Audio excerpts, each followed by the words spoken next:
A guy who goes to the gym on a rather lackadaisical basis, smokes cigarettes, drinks too much, and takes steroids can still exceed the most dedicated, most gifted, most hardworking athlete who does not take steroids. It is a simple fact of biology. In this video, Joe's implying that steroid use is the same as people taking amino acids and creatine.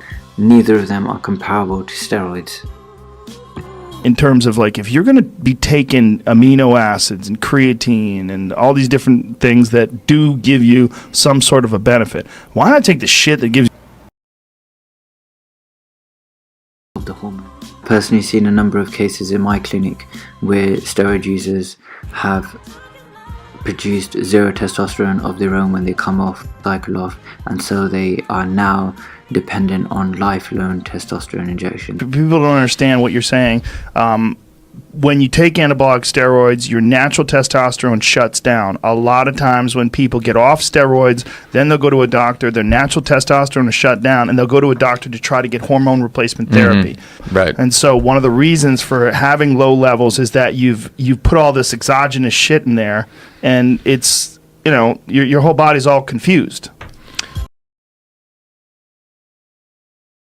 There's a lot of points in this next clip that I disagree with. One of them is the advice to buy supplements from China because they're cheaper.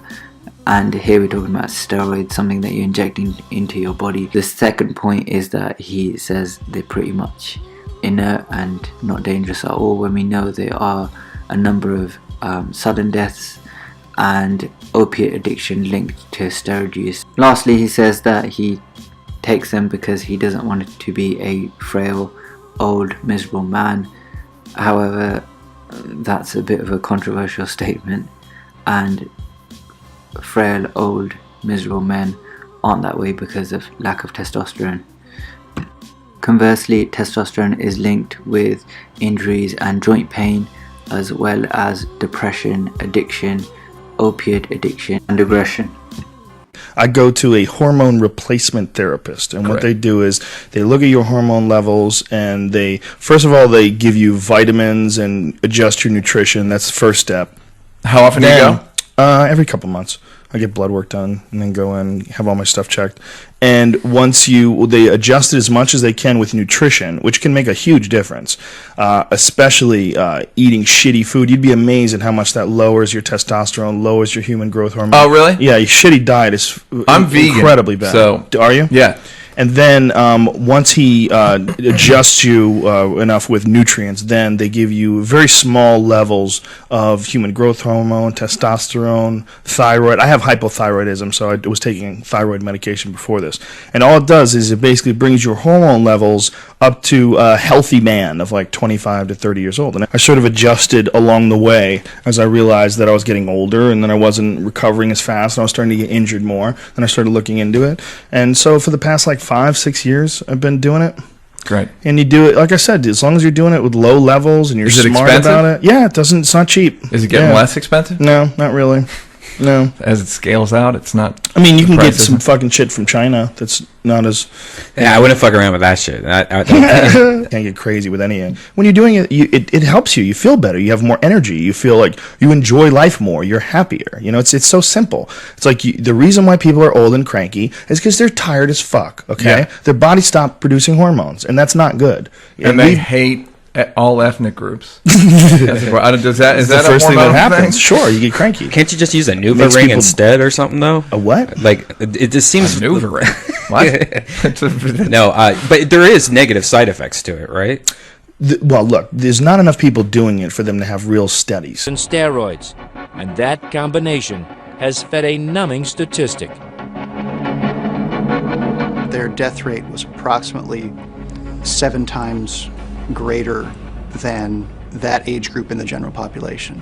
Are you constantly monitoring all this? Because that is pretty hardcore. Like I would be like on Twitter every day. Like, Google gonna blow this completely the fuck out. What is your worst fear with this stuff? With taking this stuff? Well, look, your worst fear, period, is death. If steroids and performance-enhancing drugs were as dangerous as they said, people would be dropping in the fucking streets. Right. You know, where are the bodies? A shocking murder-suicide. How did we know that Chris Benoit would turn into a monster? Pro wrestlers dying young. and allegations of drug abuse. Steroids started, the drugs started, prescription drugs, because of the injuries. I'm glad that the WWE has taken the steps it has to clean up our industry. When you hear about these pro wrestlers dying, it's not steroids that are killing them. British Bulldog partner Davy Boy Smith, his younger cousin, died of a heart attack at age 39. Billington, who was only 48 years old, says he might have suffered the same fate. So he said he's inalised from taking steroids. So he said, don't take steroids again, you'll be okay. So anyway, I've never touched the steroids since 1991. Well, before then I did regular, you know, for years. But